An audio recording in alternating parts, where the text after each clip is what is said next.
Hello again. Today we'll be diving into the world of Fallout 4. Because, yeah, I liked the show and it made me want to play Fallout games. Is that so wrong? Anyway, our story follows Collin, who's a manlet. Extremely small and very weak.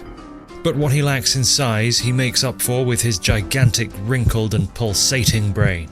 He'll use that gigantic brain of his to find a way into the Institute, where he hopes he'll fit in considerably better. But the Wasteland is a dangerous place for a manlet. He'll need protection.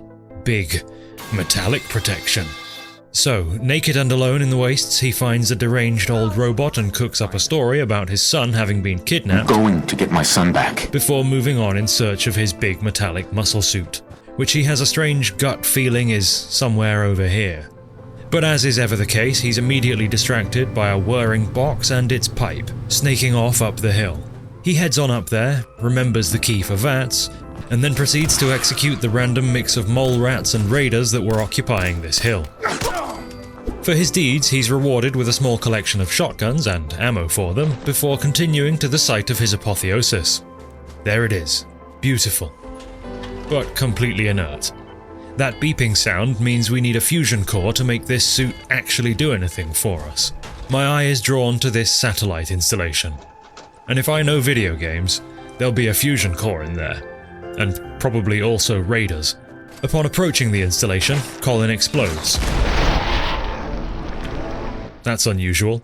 Upon approaching for the second time, a little more cautiously, he figures out why he exploded. Kamikaze mole rats.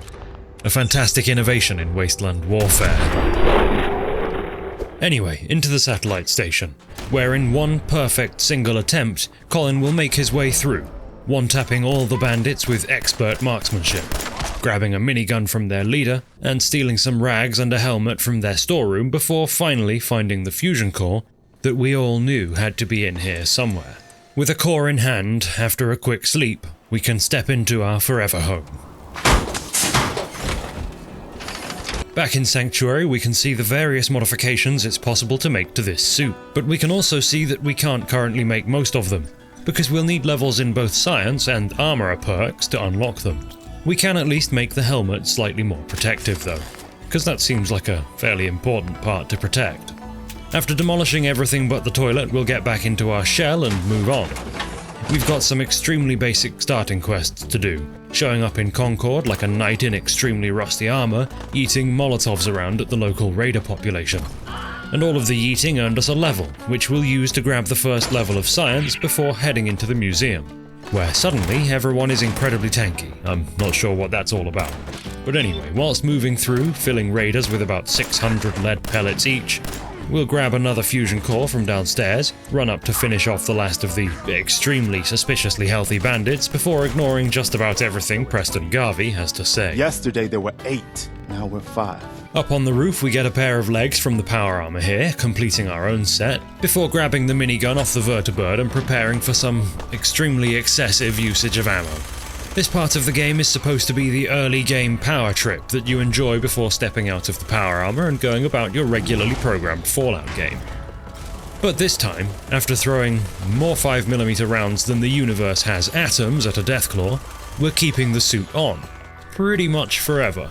The limiting factor in this would be fusion cores, since whenever you're moving around and generally having fun in Power Armour, you're steadily draining one. But anyway, Mama Murphy wants more drugs. I don't really believe in astrology though, so we'll ignore her and head back out to the wastes, to where my own psychic sight tells me that I might find some more armour. But, well, it's locked up in a metal box, accessible through a terminal which I absolutely cannot hack. Oh well. Before moving on, we'll execute a Protectron with our laser musket and steal its metallic organs, using them to repair and further upgrade our suit back home, before heading out in search of fusion cores to fuel our journey. The good people of Abernathy Farm ask us to clear out, well, the satellite installation that we started this playthrough by clearing. Okay, fair enough. Thankfully, teleporting around the map somehow doesn't use any of our suit's fusion juice, and in no time at all we've killed the 2 fresh raiders that spawned here and are back to turn in the quest, which gives us a level to spend on the first level of Armourer. For a little while now, Collin runs around doing a few basic quests and clearing dungeons for some early levels and loot. Then he stumbles upon another locked up set of Power Armour, and importantly he notices it has a fusion core in it. So with that in mind, next time we turn in a random raider clearance quest and level up, we take the hacker perk. I remember being terrible at this hacking minigame, but since I last played it, things like Wordle were invented, so just like that, we're in. None of the suit parts are any good, but a fusion core is a fusion core. You can't argue with that. We'll quickly do the same again, back where we dismantled that Protectron a little while ago, before getting back to semi-aimlessly wandering around the wastes, generally being a delinquent.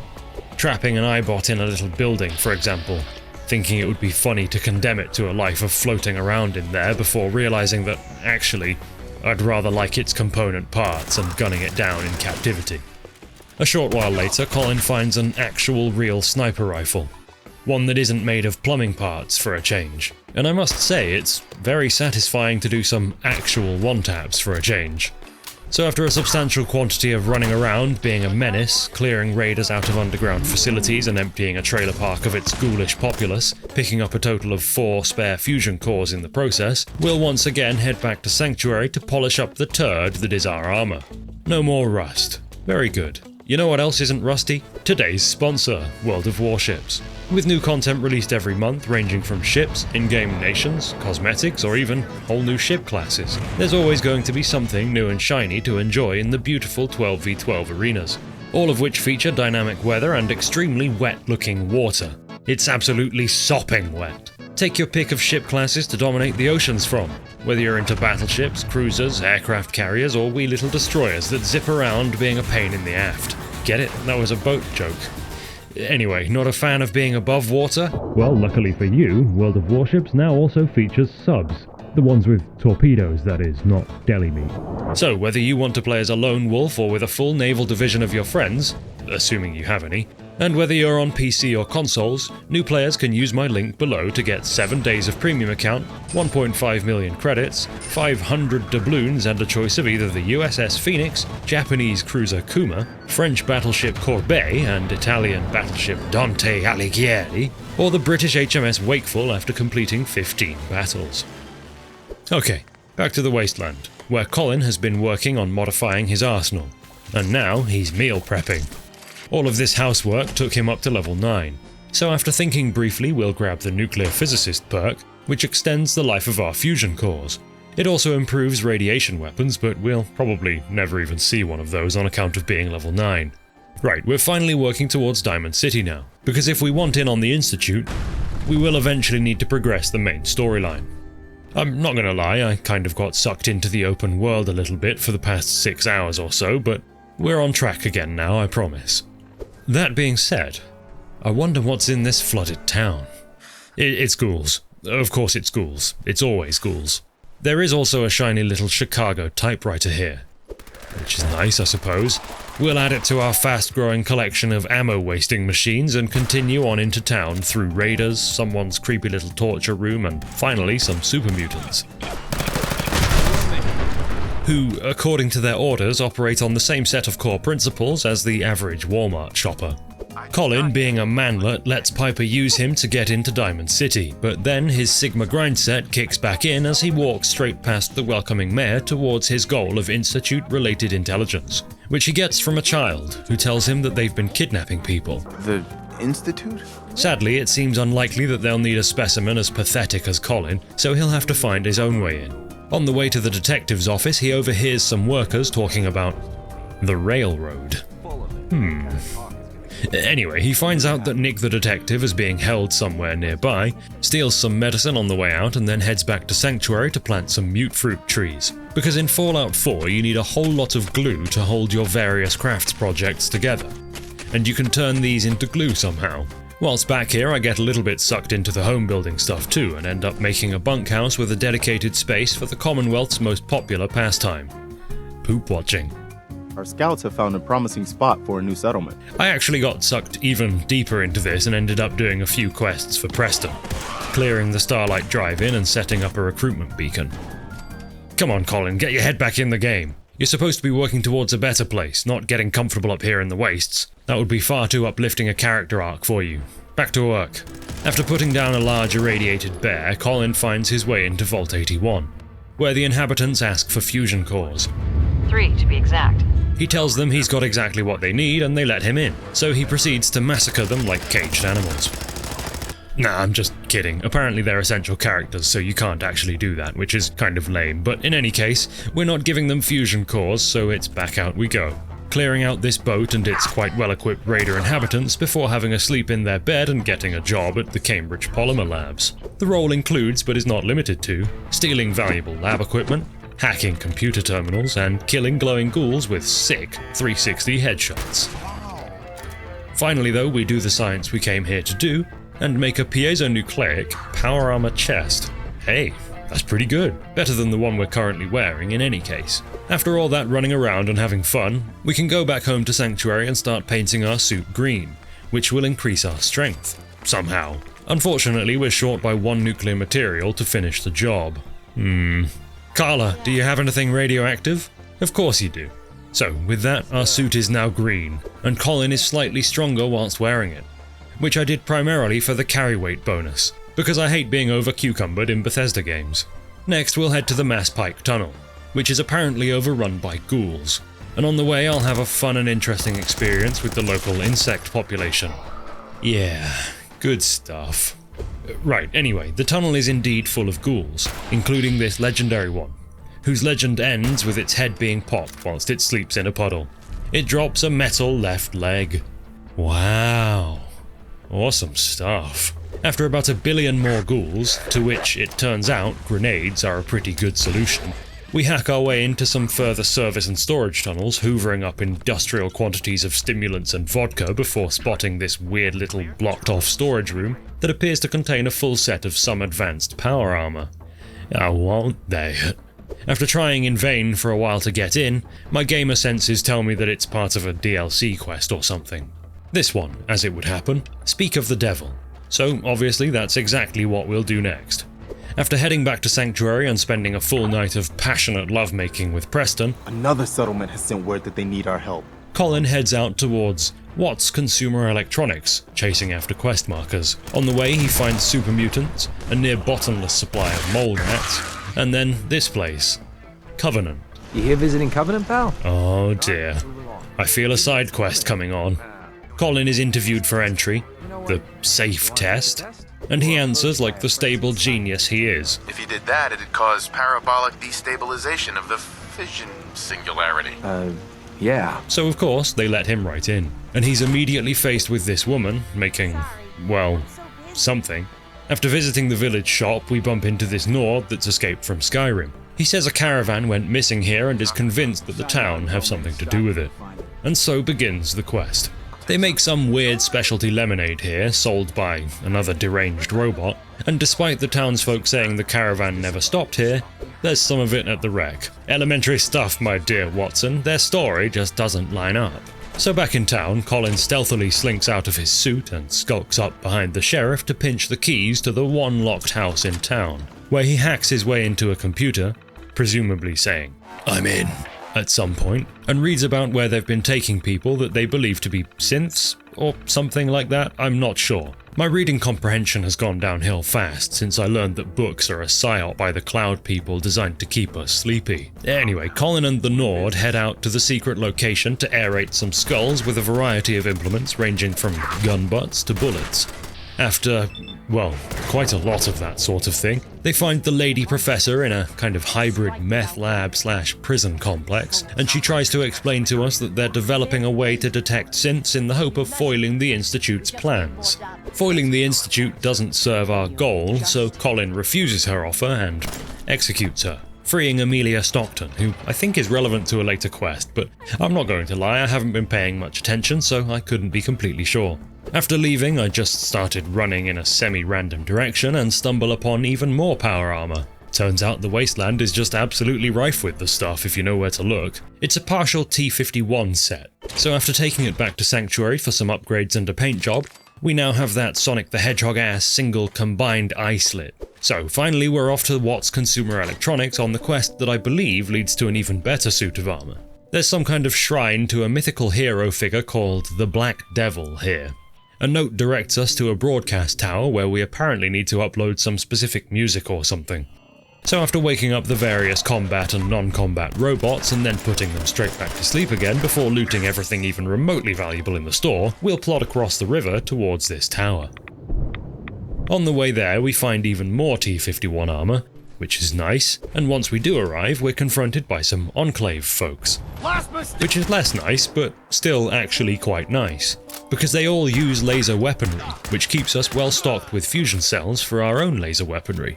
After extending the antennae and uploading the required files, we're told to head to the BADTFL regional office, whatever that is. So anyway, we go there, explode some raiders that are cowering behind a desk, and then have our first crash of the playthrough, which took a fairly impressively long time actually. On the bright side, the raiders exploded in a much funnier fashion the second time around. But then it crashed again. But the third time's the charm, and this time we make it through the building uncrashed, working our way through a whole load of raiders and loot before finding an interrogation room containing another tape loaded with specific music, as well as a piece of paper telling us to check the wall. So Collin does that, and finds more paper with a password, El Diablo Viene, which translates to The Devil is Coming, and I for one stand ready to receive his hot demon gel. Anyway, moving on, we head to yet another radio tower where we finally get a decent shotgun before uploading more files and reading a surprising amount of text that eventually tells us to head to the Boston Police rationing site, a site accessible via my favourite thing, a jumping puzzle, which I did first try, honest. Anyway, this leads us back down to that storage room where we'd been to before, except now it's not blocked up and we can interact with the radio here to open it up, giving us a full set of specially modified X-02 Power Armour, as well as some lore. This suit is considerably better than mine, and it also looks kinda sick. But the Enclave are very upset with me for taking it, a problem fairly easily solved with a shotgun. Once you get the higher level armors like this though, you do need to keep a fairly constant supply of aluminium to keep it repaired, meaning from here on in we'll be scooping up every TV dinner tray we see in the Wasteland. I travelled to a nearby industrial site hoping to find a whole load of that kind of stuff, but was instead met by a legendary Enclave Hellfire trooper in his own set of armour. Collin runs into nearby cover and is met with his true nemesis, the bloatfly. After eventually eliminating both the flies and then the Enclave boys, he reads their orders, which were, rather unsurprisingly, to kill him, and then he takes their shiny energy weapons too. The holotape containing their orders also points to an Enclave field base that I figure is probably worth checking out. If nothing else, it will keep us stocked up on laser ammo for even longer than we already are. After that, I did what I came here for and poked around for some loot, finding almost nothing. And then I was ambushed by a pair of Mirelurk hunters, which, as it turns out, are quite nasty. Far nastier than the Enclave. The only sensible action is to perform a tactical advance in a rearwards fashion, towards what kind of sounds like a steam train, repeatedly honking in the distance. That turns out to be a construction robot, murdering a load of super mutants with rail spikes. Which it continues to do after helping me out with those Mirelurks. Thank you, robot friend. Anyway, I finish off the local super mutants and take their leader's triple-barreled targeting missile launcher because, I don't know, that just seems like a useful thing to have on hand. There was also a super sledge and a ripper around here, both incredibly cool weapons, but it just wasn't meant to be this time. Maybe if you guys all like this video, I'll do some kind of awful melee weapon run. I don't know, let me know if you have any ideas. After a quick break at Sanctuary to dump a load of stuff and fantasize about having enough aluminium to upgrade the suit's legs with increased carry weight, we'll head to that Enclave field base. On the way we experience a little bit more Bethesda gameology, with this legendary rad scorpion getting stuck halfway into the ground and just kind of pointing its stinger at us. A little further along the way we meet a creepy ghoul that's obsessed with children's toys. Don't bring up my Warhammer collection, it's not the same. He wants us to find some specific parts for him, but I can't be bothered. So we move on and use our scoped weapons to peep the little Enclave base over the river. They've got a flamer-wielding heavy boy that gives us, well, a little bit of trouble, before Collin busts out the plasma rifle and puts him down. This armour is fully upgraded and considerably more protective than the X-02 suit that we just got. So we finish off the rest of the hostiles and poke around their camp to find further intel, before going home to stash the X-02 armour and changing into the new Hellfire stuff. It's very good, and it already has a strength-boosting Enclave paint job, but it does kind of look just a little bit dopey with those eyes, right? Well, anyway, no more messing around. Let's get to work. I don't know exactly who these railroad weirdos are, but maybe they can smuggle Collin into the Institute. I'm supposed to follow the Freedom Trail from somewhere around here, but hang on a minute. What's this in the pond? I'm pretty sure it's alive, therefore my rocket launcher can lock onto it. Oh, it's called Swan, and it's quite mad, which is maybe fair enough. Once again, I'm not exactly sure how an encounter like this works without power armor, but eventually he dies and drops another very rude tease in the form of a legendary power fist. Not this time, Fallout, it's not that kind of run. I rummage through Swan's things before getting back to finding this trail, which is interrupted rudely by more raiders. Please, everyone, calm down, I'm trying to locate the Freedom Trail. Alright, the trail begins here and is denoted by a line of red bricks, broken up with these plaques that offer us bits of a code. So Collin follows the red brick road, making it even more red by killing anything unfortunate enough to live along it. Which took about 20 minutes altogether, but eventually leads us to a church full of ghouls. Down in the catacombs of which there's a little password wheel thing, which apparently amuses Collin. It spins. The password, as you might have guessed, is railroad. Very secure. And inputting it opens a passage leading us to a meeting with the railroad weirdos. They're generally non-committal, and then we talk to Deacon, who tells us to meet him out in the wastes for a job. Let's meet up at the old freeway outside of Lexington. We find him out there pretending to be a regular Wasteland dweller, and then follow him as he walks upsettingly slowly to meet a contact, who tells us that the place we're supposed to be clearing out is surrounded by a minefield, etc, so take the back entrance and so on. So let me ask you, if Collin jumped off a bridge and told you to follow him, would you? Because it turns out that Deacon will follow him. Fair enough. Anyway, in they go to this safe house that's overrun with angry synths, who, just like the Enclave boys from earlier, all carry laser weapons full of tasty ammo for us to steal, since ammo supply really is the main enemy of a Fallout 4 build like this. Deacon kinda just gets in the way a lot. Deacon, buddy, come on. But despite this, I like his spirit. He's got that old-timey charm. Apologies for my horrible accuracy, by the way, but as you can probably imagine, being on fire makes seeing quite hard. Deacon opens up a big door for us and we loot the thing we were sent here for. Some kind of prototype technology. Deacon gives us a little pistol that he just grabbed off of a friend's corpse, and then we both head upstairs to get shot at a lot. Like, a whole lot. Deacon's fine though, he's just gotta walk it off a little bit. Back in the church Undercroft, Desdemona is impressed and asks us to join the railroad properly, letting us choose a code name, Professor. Call me Professor. Because Collin is very smart, as you know. Once inside, we get to meet a load of people. Deacon joins us as a travel companion, this insane man gives us an injection of what I assume is just pure cleaning chemicals, and then we head out on another quest, which involves collecting a tape from a mailbox, bringing it to a weird old man that thinks he's in a mafia movie, and then just killing some bandits? This isn't very interesting quest design. But okay, here's what's happening here. I ended up doing the railroad quest before I had progressed the main storyline far enough for the two quest lines to intersect. So after doing the first one or two railroad quests, I was just getting fed what I can only assume is a near infinite supply of randomly generated quests involving picking up dead drops, clearing raiders out of safe houses, and placing monitoring equipment at high points all across the wasteland. I did this for about 8 hours. Which might seem insane, but sometimes, very rarely, this crazy thing happens where I just enjoy playing a video game and forget that it's my job to record it and make compelling videos with the result. Anyway, on the bright side, I got a good few levels and shiny bits of gear from all the questing before realizing that, yeah, I should probably go and find Nick Valentine, which allows me to go on a pretty massive power trip blasting through all the gangsters down here in the subway tunnels leading to Vault 114, which is where Nick is kept. After freeing him and running back out through even more gangsters, Collin hits level 28, taking level 3 in the science perk, before running into the boss of the operation and dealing with the problem in his own special way. Very good. Back in Diamond City, Nick makes Collin get out of his armor to interview him about his made-up son, which is very undignified, like a hermit crab outside of its shell, and after a quick chat, Nick runs Collin along to the home of a mercenary named Kellogg that presumably took his imaginary son to the Institute, getting just a little bit distracted by a particularly interesting section of wall on the way.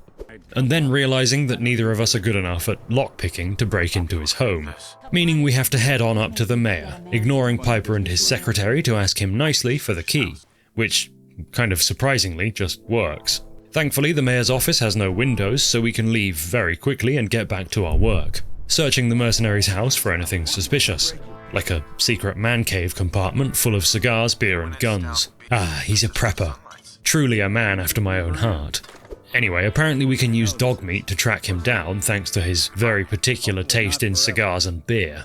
Dog meat has an incredible sense of timing and came running all the way from Sanctuary to meet us here, Get Kellogg, boy. letting us get straight to the chase. How very convenient. On the trail we ignore this deathclaw in the mist and come across a bloody scene, giving the dog more things to track all the way across the wastes to this tree, which he gets stuck in. I came up with a radical solution to dislodge dog meat that involved a grenade, but it turns out he was faking. Just like the ladies on the internet that keep getting stuck in furniture and home appliances, because as soon as he heard the grenade land at his feet, it's off he goes, back on the trail, which eventually leads to Fort Hagen, which contains a great many synths. It also contains a bobblehead granting extra crit damage with energy weapons. Neat. It also contains this thing, a weirdly COD Zombies looking ass, never-ending radium rifle, a 45 caliber rifle with an unending magazine and a hefty chunk of radiation damage thanks to our nuclear physicist perk. It'll need some modifications to make it a little bit more user-friendly, but yeah, this will do nicely for steadily moving through basically anything that stands between us and the Institute. Like Kellogg, who we eventually reach and have a not particularly productive conversation with, and then we shoot him 4 times in the face before he turns invisible. After searching his office for some blurry air, he's revealed and Collin finishes the job, extracting a load of cybernetics from his various body parts as well as the password to his terminal, which I guess he keeps on paper despite his augmented brain. Whatever, we use it to let ourselves out of the fort and are greeted with this kind of awesome sight. Very cool, but we won't be pursuing any Brotherhood stuff this time. We already have our power armor, thanks. So we grab some bits from the good old trash can Carla back at Sanctuary and fully upgrade our sick new gun, ready to get some serious main questing done. Which involves taking Kellogg's brain chip to this weird place in Goodneighbor to try and peep his memories. Dr. Amari throws Collin and Valentine into the memory beds because Valentine's synth brain can read the chip and feed it into your brain or something like that. And now we get to slowly walk around in Brainland for a hot load of exposition. Eventually, after a frighteningly long time trapped in Brainland, we get the info we need, learning that an Institute scientist has fled, and that Kellogg had been sent to kill him. So we'll go and find him instead, and he'll help us into the Institute. There is just one problem though. Upon leaving the Brain Zone, Dr. Amari warned us that we might experience some side effects, so I didn't think it was too strange when Collin became terribly short-sighted. I blurrily ran through the glowing sea to find Virgil the escaped scientist, whose location I got from some of those atom-worshipping weirdos. Then we put down a deathclaw and head into Virgil's cave, where we find that he's become a very big boy, but retained most of his mental faculties. He tells us about how the Institute's coursers teleport to and from the Wasteland and tells us we'll need to kill one for their brain chip in order to be able to replicate this teleportation. Also, idiot savant procs on this quest reward, giving us a cool 2.4k XP. Very good. Before going in search of a courser, I head back to Dr. Amari, assuming she'd be able to fix my eyes, only to find that, no, this is in fact just a horribly game-breaking bug that's been in the game since launch. Thanks, Todd. 16 times the detail. Rather than trying to complete the game whilst considered legally blind in most countries, I did some googling and eventually found a console command that turns off all camera effects. This almost certainly breaks something else and ruins some of the game's visuals somehow. For example, my night vision scopes are no longer night vision, but whatever. If you can make it through a Bethesda game without having to console command your way out of a game-breaking bug or two, then you're probably a messianic super being genetically selected by the Bene Gesserit for exactly that purpose. Right, where are we? Ah, yes, off to kill a courser. Apparently they teleport into the Wasteland somewhere around this university campus, and we can tune into a specific radio frequency to track the signal emitted by their brain chip. This signal leads us into a building inhabited by the Gunners, who by the look and sound of it are being massacred by the courser.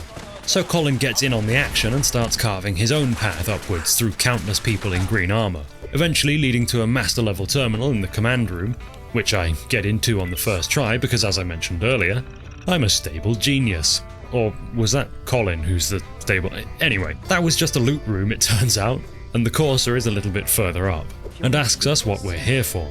Our answer of, "You need to die," unsurprisingly leads to conflict. Not particularly dramatic or cool-looking conflict. Most of the combat at this point boils down to walking up to people and hip-firing them to death. But anyway, we free the synth that the Corsair was here to hunt, and then we have a conversation with her from an Oscar-winning camera angle, before heading back out into the world with our Corsair chip. Deacon spills his heart whilst Collin pretends to listen, and we're rewarded with a perk for being such a good friend. Very cool, but anyway, back to the Railroad, who are all kind of, well, being NPCs down here. Eventually they figure out their stuff and agree that we can work together to find a way into the Institute after the insane man works away at his terminal to crack the Corsair's brain code. Meanwhile, back in Virgil's cave, he's drawn up teleporter schematics for us with his gigantic freak hands. The crazy man named Tom mocks the schematics, but provides us with the required blueprints and tells us we should be able to build it at Mercer's safe house, which we built earlier whilst doing all of those random railroad quests. So I head there and build the first part, then go back to Tom, who gives me even more blueprints, which need some more specialist components. I figured these would be quest items acquired from specific places, but no, they're just random bits that I have lying around in massive numbers at Sanctuary, so after grabbing them real quick, we can build the other parts of the teleporter. Of course though, it needs lots of power, meaning we also need ceramic. For some reason, instead of just getting a load at Sanctuary, I ran around looking for mugs and ashtrays before finally giving up, grabbing some back at base, and then using it to build a load of generators. Right, with the teleporter thingy powered up, we're finally ready.